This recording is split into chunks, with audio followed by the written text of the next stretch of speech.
Okay, so we saw in the last lesson how to fetch documents from Firestore, and we listed those documents on the dashboard right here, but there is a problem. When we fill out the form and we add a new document, we don't then see that new document in the list. It doesn't get added. And that's because currently we only run that fetch function once when we first land on the page. And we'd have to now refresh the page or navigate away and then back again if we wanted to see that new note. Now, there's a few ways around this. We could trigger a refetch once the document gets added, and that's then going to get all the docs again, including this new one, and then show them. Or we could take the document response we got back from the add doc function, process it into a note object, and add it to the note state so that it shows. But I want to show you a third approach, which is to set up a real-time subscription to the notes collection, which sends us a snapshot back automatically every time there's a data change in the collection.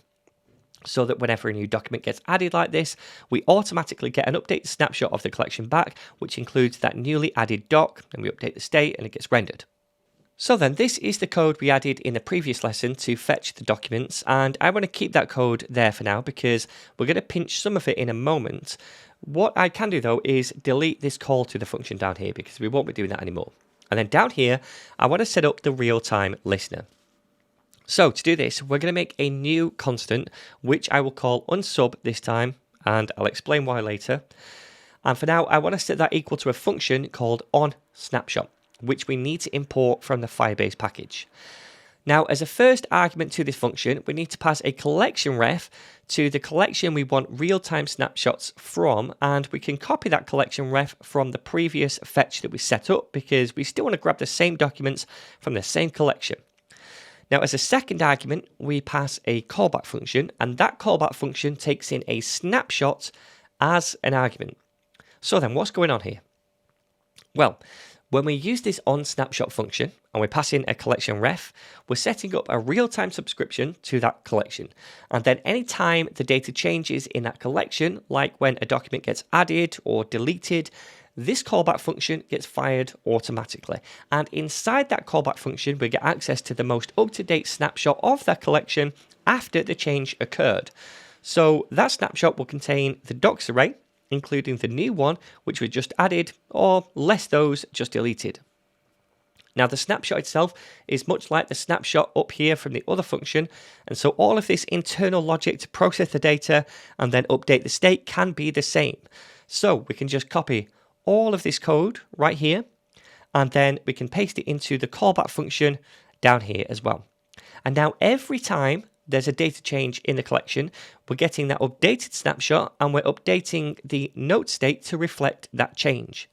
Also, when this real-time subscription first gets set up, when we first load the page, Firestore sends back an initial snapshot as well. So this code also acts as the initial fetching of the data. And that means we can delete all this previous fetch code up here because we won't need it anymore. Okay, so there's one more thing I want to quickly talk about, and it's the reason I called this constant unsub. And I did that because this onSnapshot function actually returns another function which we can invoke to unsubscribe from changes. But why would we do that? Well, we should do that if we ever leave the page or if this component unmounts, because if we don't, then the subscription is still active. And the next time we come back to this page, we'll be stacking another subscription on top of it and so on. So it's good practice to run this unsub function when the component unmounts.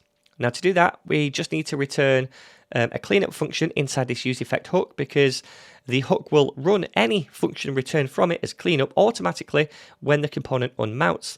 So we'll just return the unsub function like this, and it's going to invoke that then when the component unmounts and therefore unsubscribe. All right. That's it then. Now let's try it out. Alright then, so let's try this out. I already deleted a couple of notes from the database manually just to clear up some room. And we're going to try adding a new one now. Test, and then blah, blah, blah.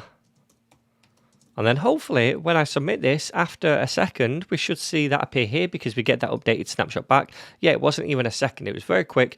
We got that in real time. And if I try this again, doesn't really matter what the note is, add a note, then we can see we get that note back as well. Awesome.